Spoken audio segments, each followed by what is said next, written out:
I'm going to start by sharing my personal story with vaccines to really start us off on why many of us are here, which is we care for our children. My son, who is now a healthy 18-year-old, was born with an immune deficiency. And that immune deficiency meant that he became anaphylactic to eggs, nuts, fish, and soy, and milk, among other things. And we didn't know that that was happening, so he was able to get his first MMR shot.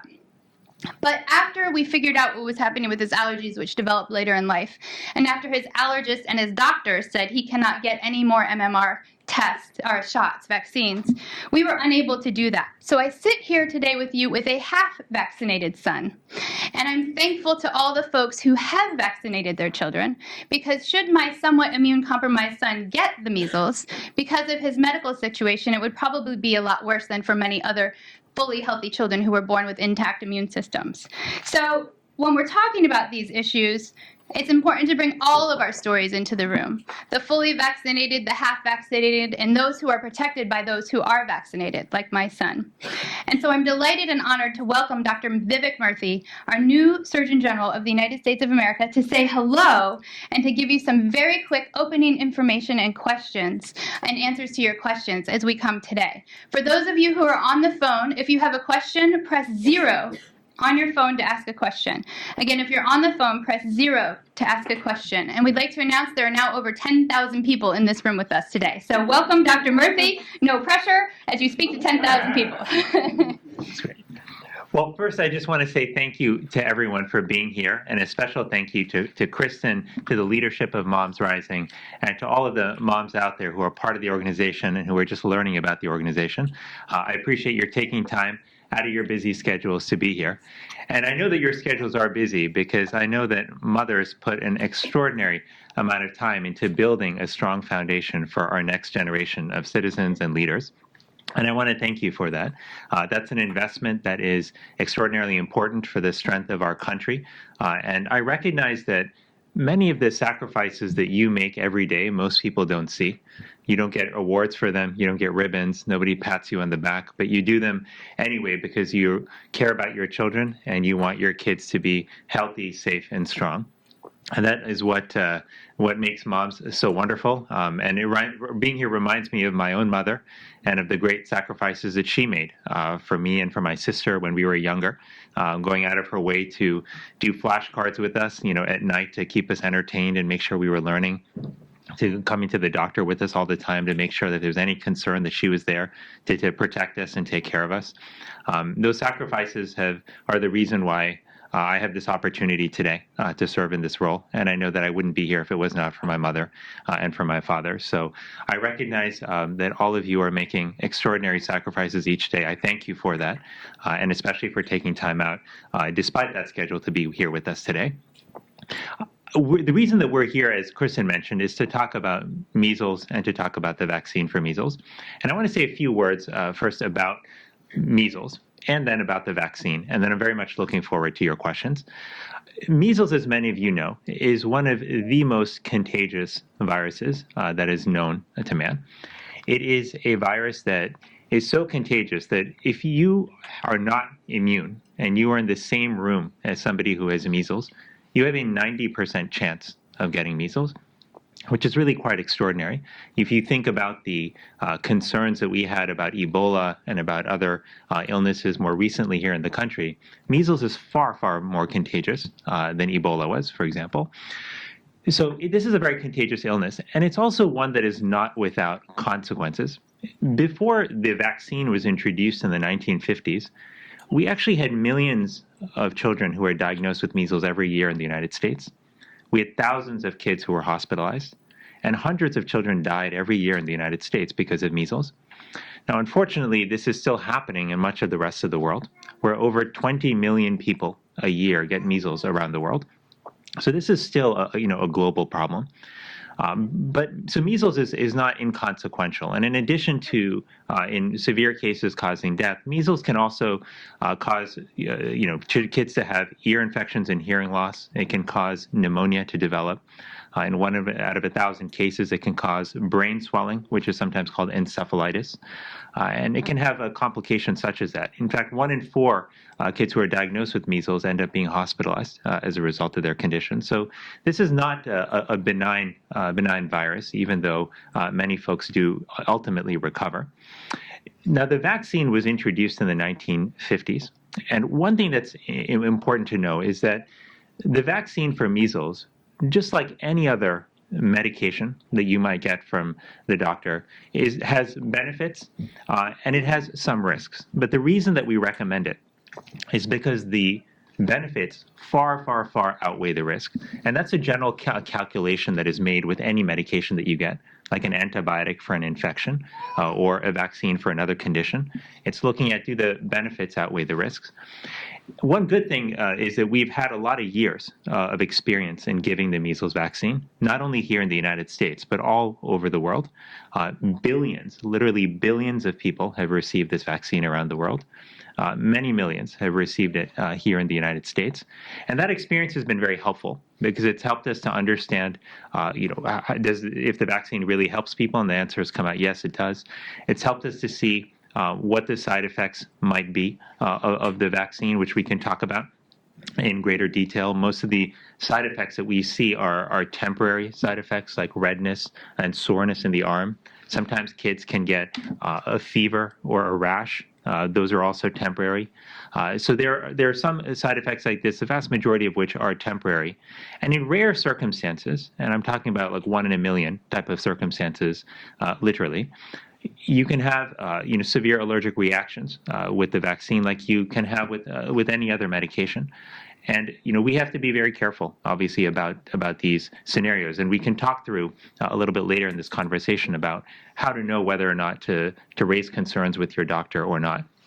But the bottom line is, as far as the benefits and risks are concerned, the benefits far outweigh the risks, which is why the measles vaccine is recommended for all kids.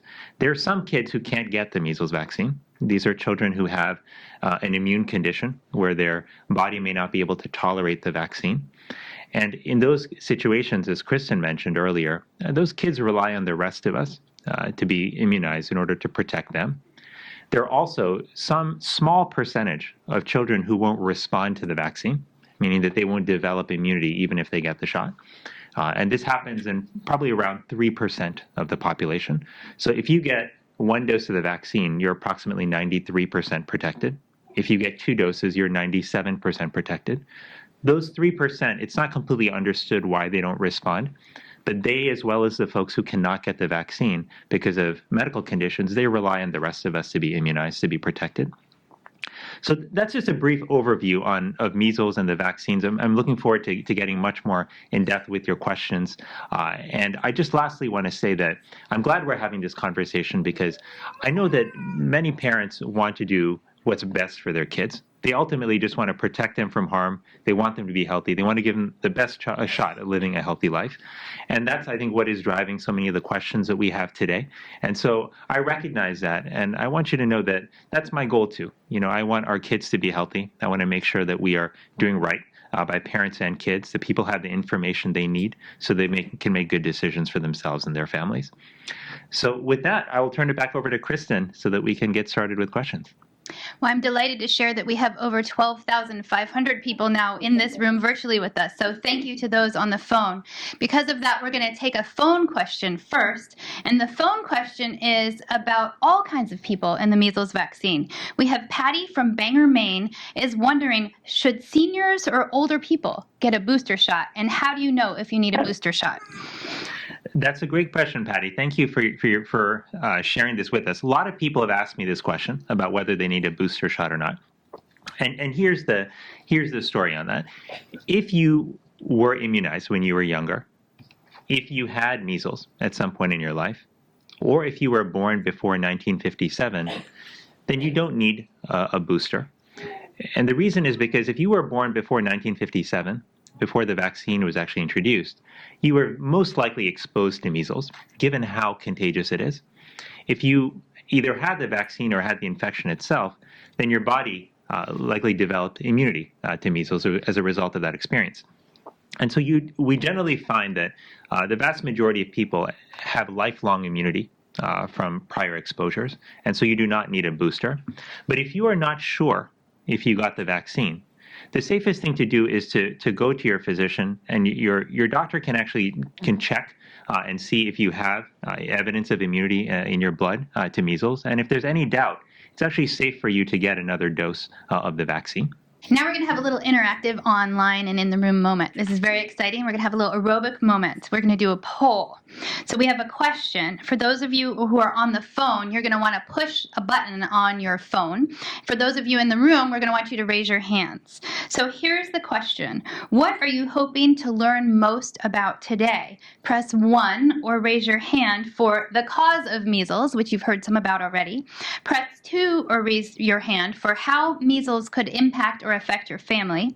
Press 3 or raise your hand for the vaccine and treatment of measles. And press 4 or raise your hand for all of the above. And we have a spectacular last one. Press 5 or raise your hand for none of the above. So we're getting the polling results in now. They're coming in. Thank you all for pressing all the buttons on your phone. 42% actually want all of the above. 5% want the cause of measles. 9% want how it can impact your family. And 25% want none of the above. We love the independent thinkers. Next, we're going to have another question coming from, actually, it was in this room. And that is, this came in actually online on a lot of our social media, and it came from folks in this room, and it came from folks on the phone as well, which is, there's been a lot of conversation and discussion about how can people who have been vaccinated interact with other people? Should they be concerned if they're interacting with immunosuppressed people in the grocery store? Does the measles vaccine shed the virus? That's a great question. If you have been immunized or if you've recently received the vaccine, you do not have to worry about what's called shedding the virus or exposing other people to the virus. So you can carry on, with your lives. You don't have to worry about exposing others. Perfect. That's a great answer. We have another question. This one is in the room. If a parent is concerned about decreasing immunization rates in their communities, how can they get involved? That is a great question. And the reason I like this question so much is because it hits at the heart of an issue that's important to me, and that is also, I think, at the heart of the measles debate, which is that getting vaccinated is, as it turns out, more than about an individual decision. It's actually it's a community decision, because it turns out that whether we want to or not, the decisions we make with whether we vaccinate our children or not end up ultimately affecting other people. And we've actually seen this, in some of the developments around measles outbreaks more recently. People often ask, why are we seeing the outbreak that we're seeing right now? What's making this possible, where we seem to be making so much progress in prior years with decreasing measles rates?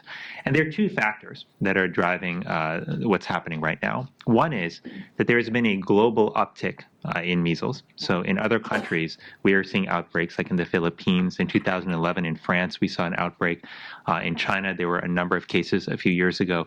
In many parts of the country, there's been a global uptick in measles. But what's allowing some of the outbreaks, or facilitating some of the outbreaks in this country, have also been the fact that we have pockets of individuals where the vaccination rates are low. Overall, when it comes to measles, we have about a 92% vaccination rate in this country, and that is actually quite good overall. But the problem is that in specific communities, that rate can be a lot lower. And what ultimately matters is the vaccination rates of people around you. I was in Los Angeles yesterday doing a listening session with a number of community health leaders there, who told me that in some schools in their areas, vaccination rates can be as low as 30%. And that provides a foothold for measles. If you want to help increase vaccination rates in your community, one of the most important things that you can do is to talk to other parents and help them understand more about the vaccine, more about what you learned here today. Because there are unfortunately many rumors that are floating around about the vaccine. For example, there has been a rumor that the measles vaccine, also known as the MMR vaccine, is linked to autism. And I want to be very clear that that is not the case, that there is absolutely no evidence of a link between the measles vaccine and autism. There was one study that that supposedly showed a link, but that study was later found to be fraudulent and was later debunked by well over 10 studies. And this issue this is such an important issue that it was in fact even studied by the Institute of Medicine, which is one of the most reputed bodies in medicine, which conducted a review of all of the evidence out there and also came to the conclusion that there was no evidence of any link. But unfortunately, despite the overwhelming evidence against these kind of links, the rumors are still out there. And we have to. Sometimes we tell people that it's important to go online, understand what's happening from credible sources. We also tell people to talk to their doctors to understand what the truth is about vaccines. But the bottom line is that sometimes the most important and influential people are peers. And so what you share with other moms carries a lot of weight.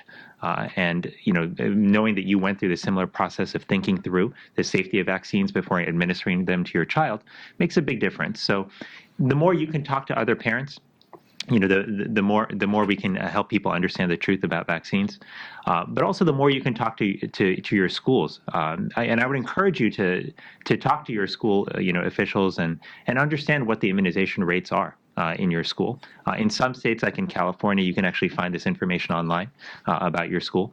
And if you find that the rates are low, then I would encourage you to ask the school what you can do to help, whether it's educating other parents or whether it's helping in other ways to increase rates in your school. Thank you. If you're on the phone and you have a question, remember to press 0 to ask your question. Press 0 to ask your question. We've had several questions come in again on the phone, online, and in the room. I love it. You all are thinking along the same lines here. And that question is around scheduling of vaccines. There's some concerns about why is the U.S. vaccine schedule so aggressive compared to European and Scandinavian countries. There's some questions about vaccines being tested in isolation but given together. And there's some questions about should the vaccine schedule be expanded out if a parent has that conversation with their doctor. So can you share with us your thoughts on the vaccine schedule in the United States of America? Sure. Well, thanks for that question. And the question about the schedule is one that comes up very often as well. And this is because many parents, when they look at the schedule, they see a lot of immunizations that are recommended, and they worry if it's going to be too much for their child. Some parents also worry about whether it'll be too traumatic for their child to get so many injections. And with good reason, because we don't see polio all around us. We don't see or on a regular basis, measles all around us. Many parents also wonder how necessary some of these vaccines are. So I want to answer that question by telling you, first of all, that the vaccine schedule is something that has been discussed and debated, for a long time. But the recommendations that are made based on what has been scientifically proven to be safe and effective for children. So even though it seems like there are a lot of vaccines that are recommended right now, these are recommendations that have been studied that are borne out by actual data. So if you're a parent who's wondering, is it going to be harmful to my child, for example, to get the measles, mumps, and rubella vaccines all together as one. We have very good data on that showing that it is not only safe, but it is also effective in conferring immunity to all three of those infections, measles, mumps, and rubella. Sometimes parents also wonder, can I just get them separately or space them out? And what I would encourage parents to think about here is a couple things. One is that when we know it's that it's safe to combine vaccines, one of the reasons we do that is because it makes it easier, frankly, for kids, because it's easier for a child to get one shot than to get three. For parents, sometimes it also ends up being less expensive to do one visit versus 3 visits to the doctor. And then from a practical perspective, we know that there are still many children who end up being late for getting their vaccines or who end up missing subsequent doses of vaccines. And the risk of missing doses increases the more that we have. So while it seems like there are a lot of immunizations that are on the schedule, efforts are constantly being made to consolidate where safe and where possible so that we can make it easier for people to follow through. We can make it easier for kids so they have fewer shots whenever possible, and also so that it's less expensive for parents. Next up, we have a call from the phone, and we are learning the system as we go. So thanks for bearing with us, and thanks to folks on the phone, because we're going to have Colleen from California patch through. We're going to hear her voice in this room. Welcome, Colleen. Hi, Hi. I was calling because I have a 7-month-old baby, and we live in Ventura, California, where we have an active outbreak going on right now. And a lot of us are concerned about taking our babies out into public areas, and we're all wondering if we should possibly get our babies immunized with MMR earlier than the recommended 1-year time schedule, even though we know we'll have to do it again at 1 year and again at 4 years to 6 years. If that would be something that would be protective for our babies, or if we just need not worry and kind of stay hunkered down until this blows over, hopefully. Thank you. Well, thank you for that question. And many other people have asked me similar questions. And I was, in fact, just in Southern California yesterday, meeting with health officials there from Orange County, from LA County, talking exactly about these types of questions. So I appreciate you sharing this with us. Really, the risk of taking your child out depends on a couple of things. One is it depends on whether your child is immunized. Now, the immunization schedule for measles starts around the age of 12 months. That's when we recommend kids get their first shot. If your child is 7 months old, then they likely have not had a vaccine yet. There are some specific circumstances where we do give the vaccine early to children, and that's between the ages of 6 and 12 months. And that's if the child is traveling abroad, they're going internationally, given how much measles there is abroad. And the second is in circumstances where there's been a direct exposure of a young child between 6 and 12 months of age to somebody who had measles. In those cases, if we can get to the child within 72 hours, then we sometimes will recommend that they get a dose of MMR, even though, as our very well-informed caller noted, they still have to get 2 doses subsequently later in life as well.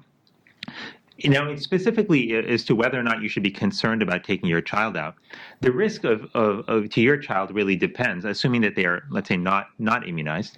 The risk depends on 2 factors. One is what is happening in the community around. So if there is an active outbreak, and if there are many cases, and if the cases are on the rise, and in particular if the area that you are planning on visiting, whether it's a school or a daycare center or another facility, if that area has an active outbreak associated with it, then that increases the risk of your child getting infected.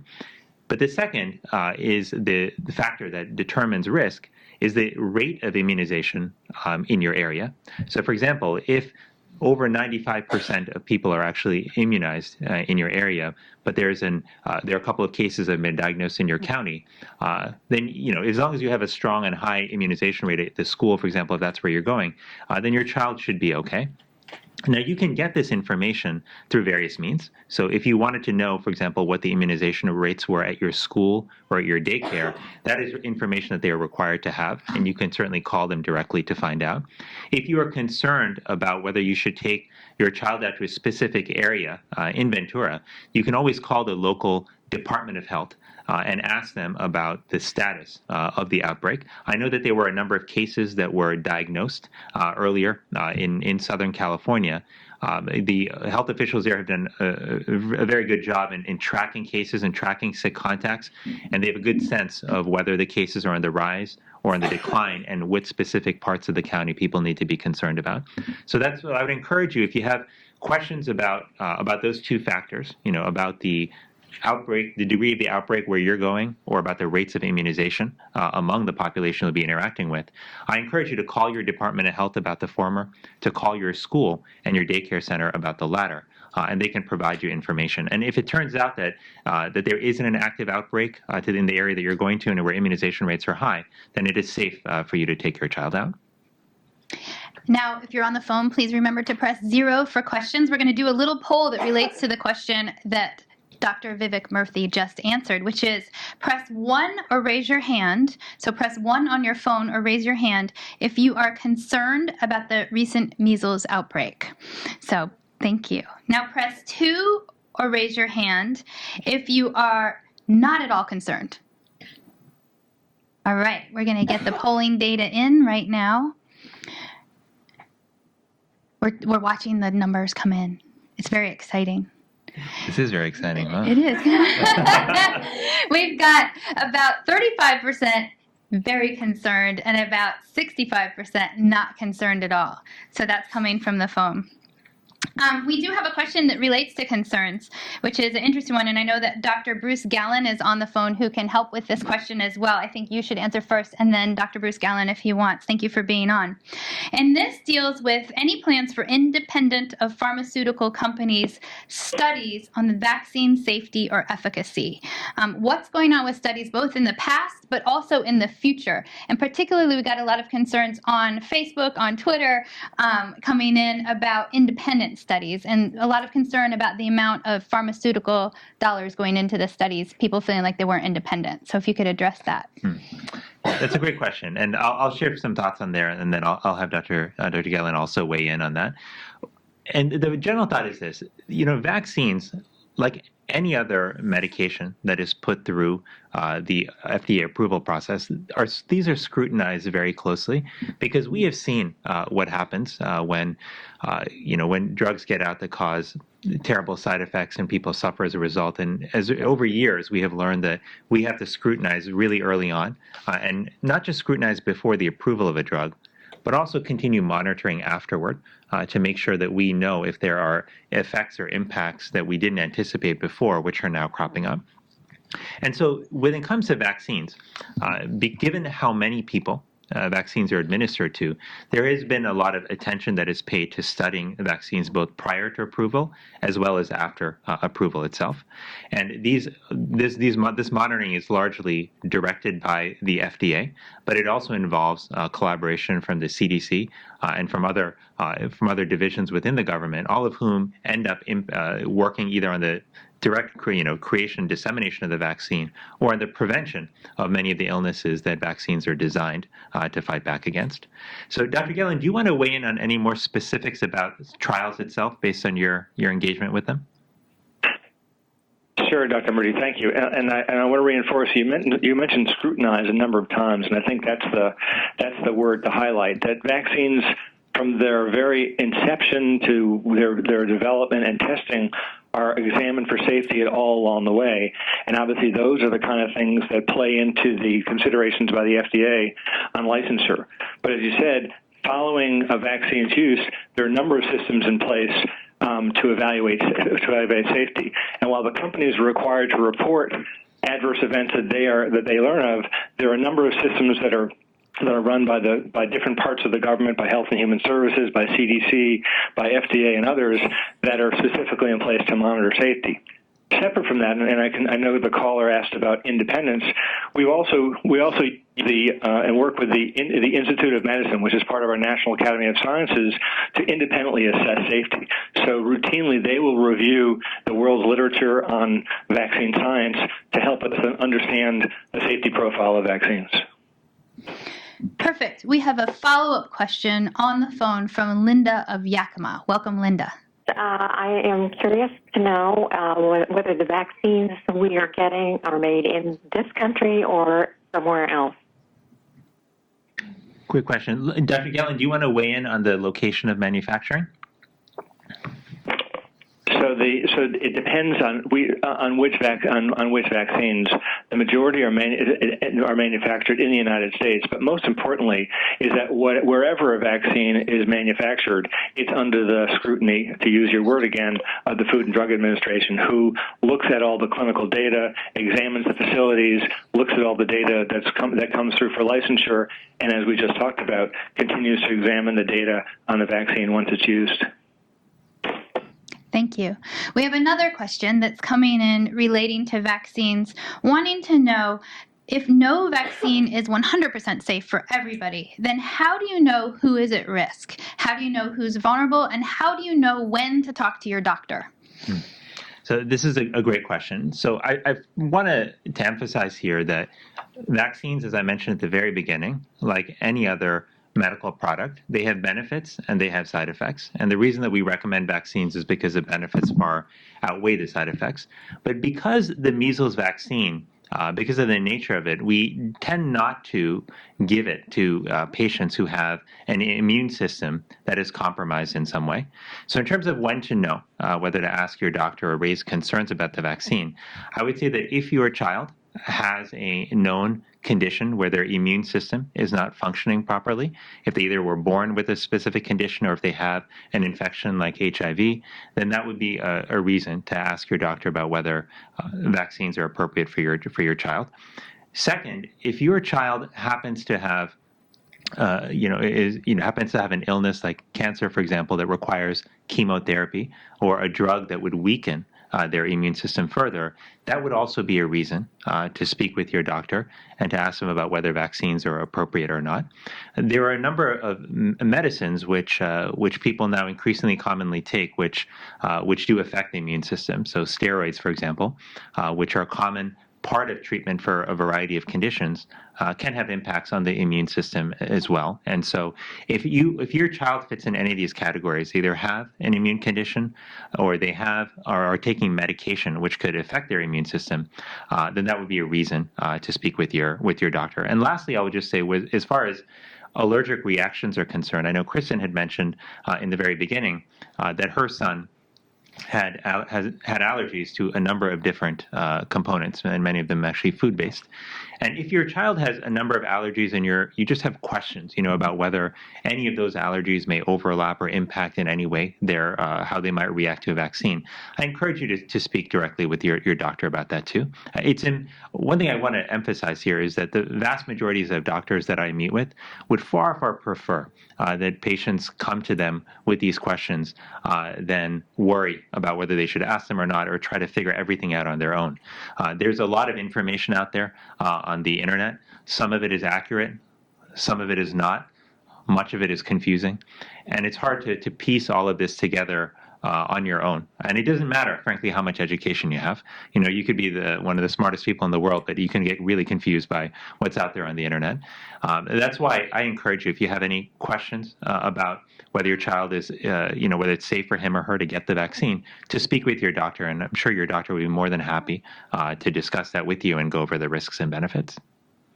Thank you. We now have a question from Sandra from Washington, D.C., who's on the phone. Welcome, Sandra. You can ask your question now. Hi, Kristen. This is Sandra, and my bouncing 9-month-old Emerson, who is, you can hear in the background. My question is with regard to the link between the MMR vaccine and autism, not necessarily the direct link, but I have several friends who are mothers of children with autism, and all of them say without any disagreement that the key is to wait and not follow the timing that the doctor suggests, but to wait until the child is closer to 2 years old before beginning the MMR vaccine schedule and not doing it at the 1 year or 15 months at the latest mark. And so I just wanted to ask a bit about that, just because we are closing in on his 1 year, and I'm very, very concerned and very nervous about it. Hmm. Well, thank you so much for that question. And I recognize that for many families who have a child who has autism, that can be a very difficult scenario, both the diagnosis and then the long-term management, figuring out just what you're supposed to do to help your child during that process. And I know that every parent out there who either has a child with autism or who knows a child with autism wants to do everything they can to make sure that if there's a way to prevent the development of autism in their child, that they can do that.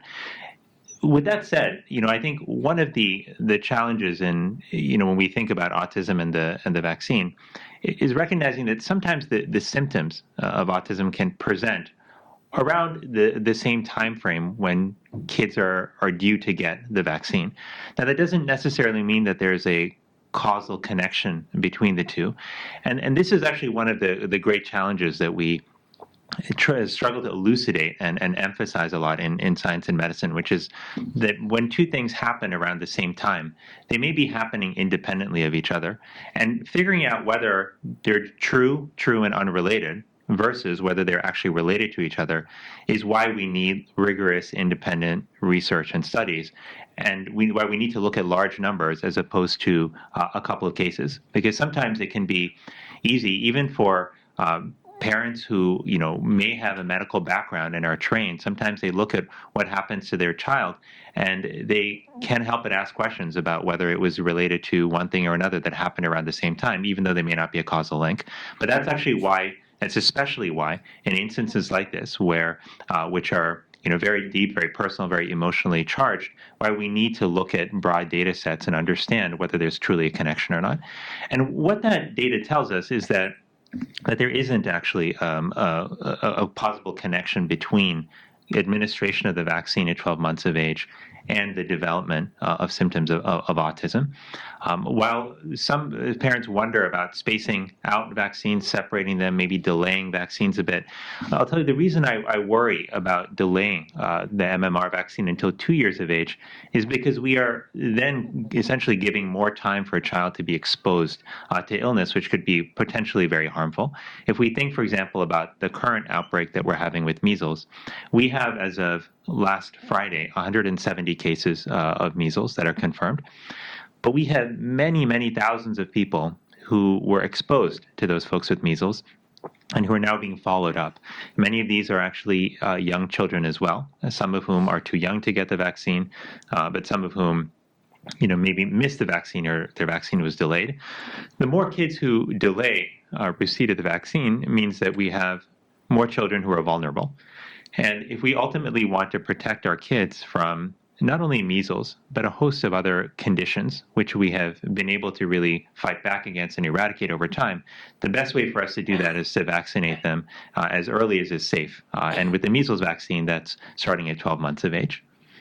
So we're going to have 2 polling questions as aerobic moments. But first, we have one follow-up question to what you just said that came from in this room that fits so well that I don't want to lose that thought. And one of the questions was, so say there was a reaction.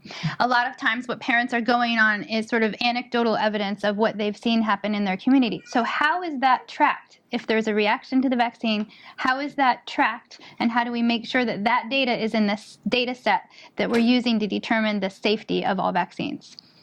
So that's a good question. And this is something that Dr. Geller and Dr. Cohn and I have been recently discussing. I may have them weigh in on it as well. But there are a number of systems that are in place to track the adverse effects of vaccines after they are actually produced and on the market. One of these is the Vaccine Adverse Effects Reporting System, or the VAERS system. And through this system, it's actually required for not only manufacturers, but for healthcare providers to submit data about adverse reactions that they have seen. And there are other groups that are set up within the government to review this data and to make sure that if there are signals where certain communities maybe are seeing one side effect crop up more, that they can identify those and investigate those. So what I would say is that if you are a parent who has a child who recently got a vaccine and you're concerned about a reaction that you're seeing and you're wondering, is it related to the vaccine? Should somebody know about it? I would encourage you to share that with your information with your healthcare provider, and because they can then report it through the VAERS system.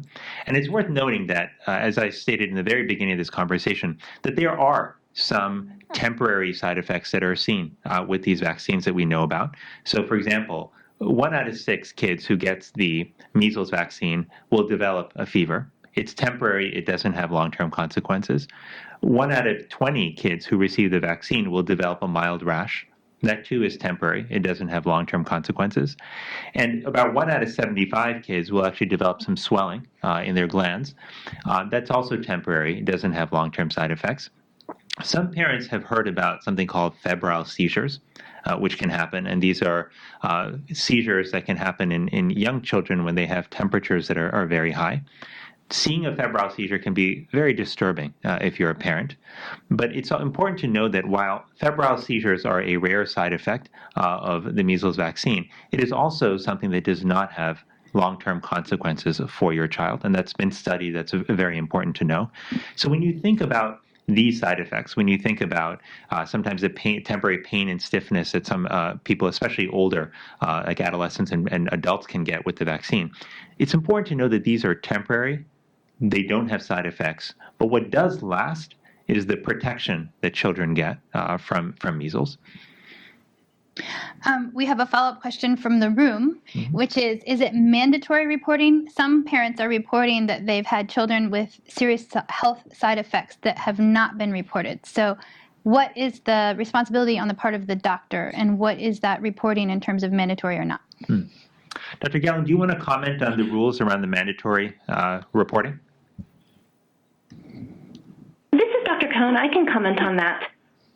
So healthcare providers are required to report adverse events to the VAERS system, but I also wanted to make everyone aware that anybody is actually able to file a report through the VAERS Vaccine Adverse Event Reporting System. And if a parent has a concern about an adverse event or a side effect after a vaccine, they can go online and at www.vaers.hhs.gov and file a report. And those reports are all followed up on by investigators at FDA and CDC. Additionally, if there's a signal identified in that system where we expect providers to file reports, and we also take reports from parents and anyone who has a concern about a vaccine adverse event, we also have some systems in place that monitor safety through large healthcare organizations, so we can look at every shot the children in that healthcare organization have received and make any connections with reported side effects in those healthcare organizations. So we have a very robust vaccine safety system in the United States that both looks at reports filed by people with concerns about vaccine adverse events, but also looks at things more systematically across the nation. Perfect. Now we're going to do some polls. Are you ready to wiggle? So how concerned have you been about the safety of the measles vaccine? Press 1 on your phone or raise your hand if you are not at all concerned at all, even a little bit. So that's press 1 if you're not concerned. Press 2 or raise your hand for concerned. And press 3 or raise your hand for very concerned. Okay, we're having the poll numbers come in. I feel like we should have some music. We need like singing for people who are on the phone. Yeah, there you go. So we have not at all concerned 44%, concerned 37%, and very concerned 19%. We're going to do a next poll, and that is, how concerned are you about the declining rates of vaccination in the United States of America right now? Press 1 or raise your hand if you're not at all concerned about vaccinations declining. Press 2 or raise your hand if you are concerned about vaccinations declining in our nation. And press 3 or raise your hand if you're very, very, very, very concerned about vaccinations declining. Thank you. Now we need our music. Again, I'm a horrible singer. I apologize to all of you on the phone and in this room, so I will not make your ears hurt with that. I will tell you that 23% are not concerned about declining vaccinations, 32% are concerned about declining vaccinations, and 45% are very, very, very, very concerned about declining vaccinations in the United States of America right now. We have a question coming in from our phone. We have Janet, who is in Virginia, to ask a question. Welcome, Janet. You can ask your question now. We need another song. Janet, you may need to take your phone off mute. Oh, sorry. Yeah. I was born before 1957, and I assume I was exposed or even had measles. But I am planning to travel internationally, specifically to Japan. And also, I have 3 grandchildren who are 1, 2, and 3, and I'm concerned about them and possibly my infecting them. So my question is what to do. Should I get a vaccination now? Well, thank you, Janet, for that question. And how exciting that you're going to Japan. Sounds like it'll be a good trip. I will tell you that we talked about this a little bit earlier, but I want to emphasize this because this is very important. If you were born before 1957, or as you mentioned, if you think you even had measles, then you should be protected, and the protection is actually lifelong. But if you have any doubts about whether you're protected, then you can always see your physician, and you can have a test to see whether you indeed have immunity to measles or not. We generally don't tell everybody to do that because the statistics are pretty good that you maintain long-term protection throughout your life. And this is actually an area that is constantly under study. The question of does immunity wane, as people get older. There doesn't seem to be evidence of that immunity waning with the measles vaccine in a way that would require people to get retested on a regular basis and get re-immunized. So in general, Janet, since you were born before 57, you should be fine. But if you have lingering doubts, nagging doubts, if you just, absolutely, want to get a test that proves that you're immune, you can certainly see your physician and get that test. We have another question from the room. Kristen, this is Bruce. Bruce Cullen, can I just jump in for 1 second? Because I think it's important to clarify about this, your question about immunization rates declining. That's actually not the case. What we're seeing is a lot of people asking lots of questions, some, as we've heard today, thinking that they may want to delay or space things out. But that's a different situation because most parents are vaccinating their children. Most are vaccinating them on time. Dr. Cohen may have some additional data we can provide it to you, but I wanted to make sure that people understood that the norm in this country is to vaccinate. Thank you. We have another question that actually relates to that, and that is a question from the room relating to exemptions. What are justifiable reasons to not immunize your child? We know that in many legislations at the state level, we're seeing exemptions based on personal, medical, and religious. And so what would you say, since that legislation is happening right now and that conversation is happening in state capitals across the country, is a justifiable exemption? This is a great question. This is a big active debate that's taking place right now in this country, not just in state legislatures, but also out in the community. And what I will say is, as some of you know, there are a couple of states, Mississippi and West Virginia, which allow medical exemptions, but no other types of exemptions. There are many other states which will allow for religious exemptions, and then there's a handful of states that have personal exemptions as well. Even in the personal exemption category, in some states which have personal exemptions, it's quite easy to get that exemption. In others, it's a lot harder to actually get the personal exemption. So there's a wide variety of practices and policies around, around vaccinations and requirements and exemptions are set at this state level. That's one important thing I wanted to put out there.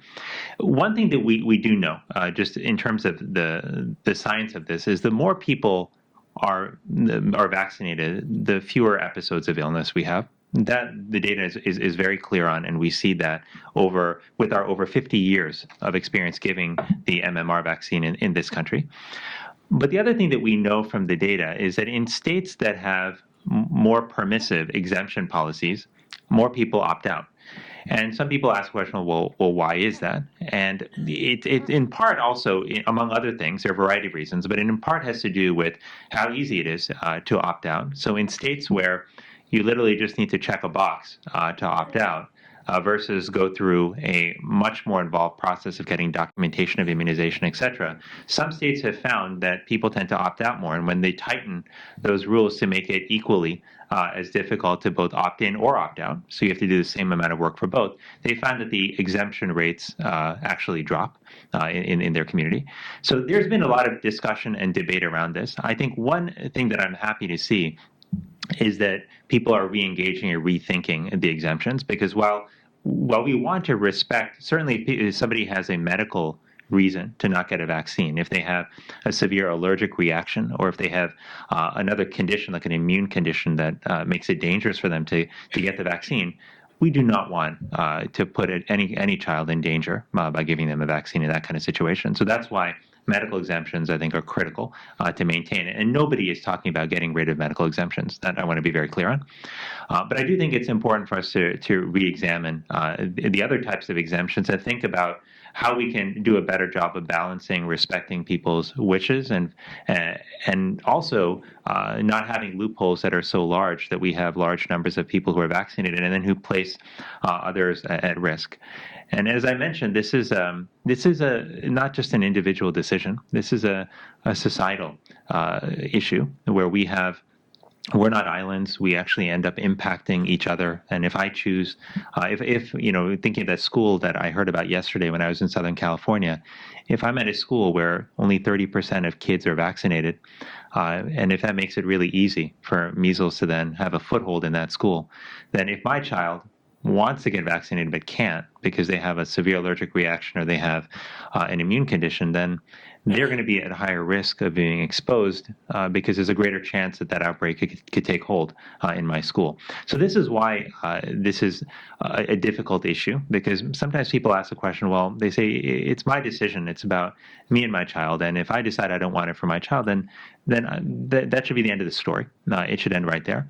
And while we absolutely want to make sure that parents have the ability to drive care for their children, the issue is complicated because it isn't just a decision that affects your child. It ends up infecting a lot of other people. If we can find ways to strengthen our rules around exemptions so that we can vaccinate more people, ultimately that will prevent more of these outbreaks, and it'll ensure that more kids can stay healthy. One of the things that I was actually excited to hear was to hear both you and Dr. Bruce Gallen talk about even though we're having a lot of conversations, and they're controversial conversations, the vaccination rates are actually staying stable.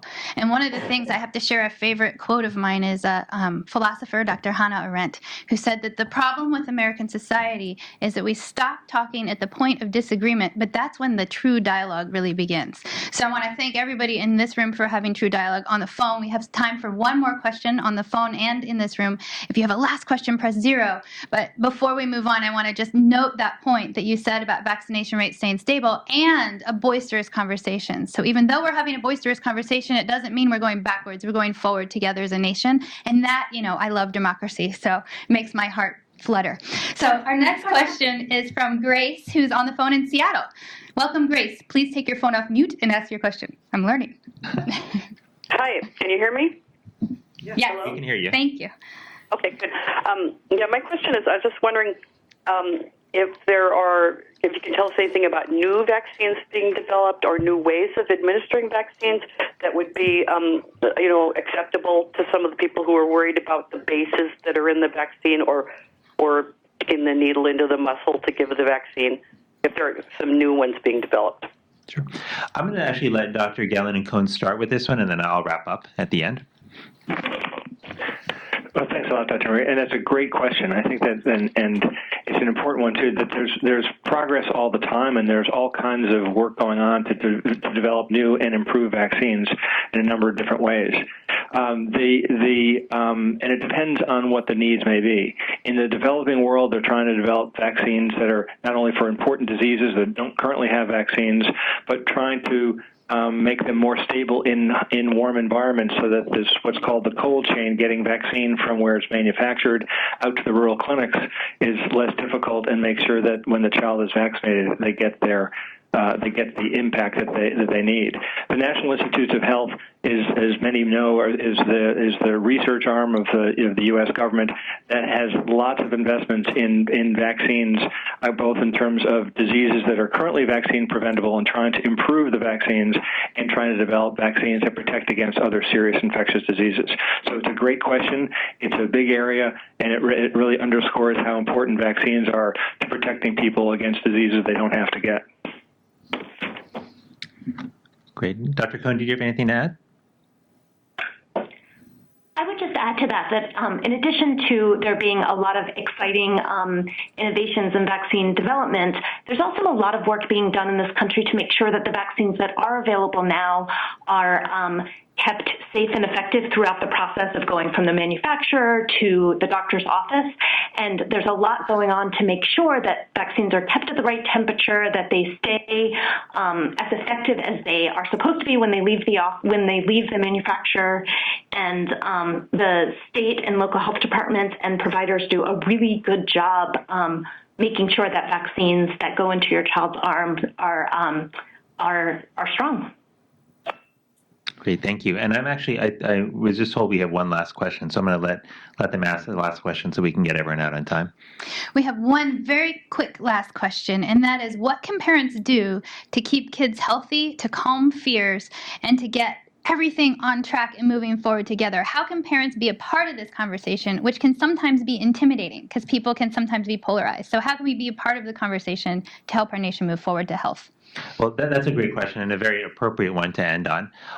I will say that one of the most important things that we can do to keep moving forward with protecting our kids against illness is to actually have conversations like this, where we are bringing people together who are very concerned, who are not so concerned, people who have no concerns about vaccines with people who do have concerns about vaccines, and having good open dialogue here about what the science says, what our experiences are, and what our concerns are, and how we can move forward.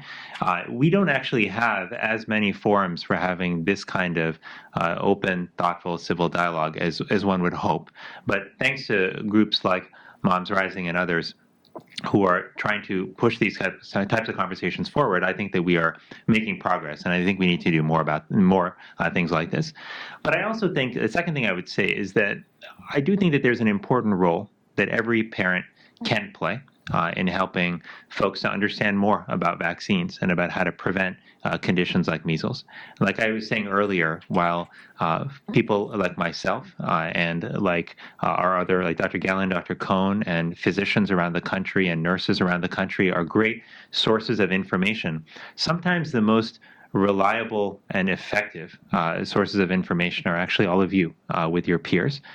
Talking to other parents, helping them to understand what you've learned is very important, especially if you help people understand that the information that you're sharing is scientifically grounded. We have a lot of folks who share rumors that they hear about on the internet and such. And while that's understandable, and all of us do that in our day-to-day life, in terms of sharing random information we hear about with, about a variety of topics, when it comes to vaccines, we have to be very careful about knowing whether the information we're sharing is accurate or not, because this is a very sensitive issue where many parents who, in their effort to do the best for their child, if they hear conflicting information, especially if they don't know if that information is credible or not, then they may pause on vaccinating and protecting their child when it might end up being the best thing for them to do in the end.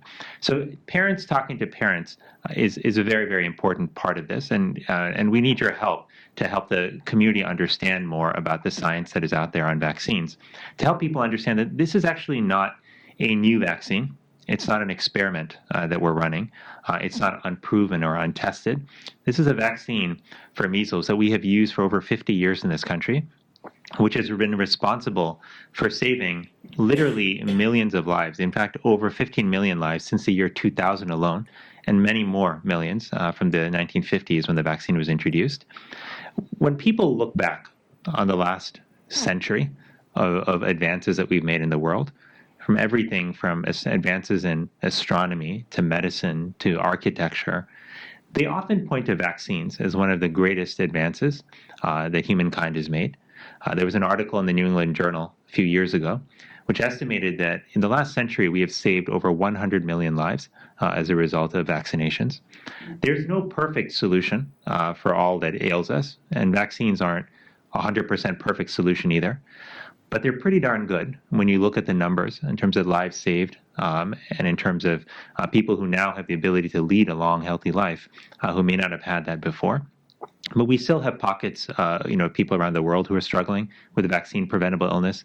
We still need to do a better job increasing our vaccination rates among pockets here in the U.S. As Dr. Gallen mentioned, the good news is that the vast majority of parents do vaccinate their kids. In fact, it's less than 1% of kids who don't receive any vaccinations in the United States. So most parents are vaccinating.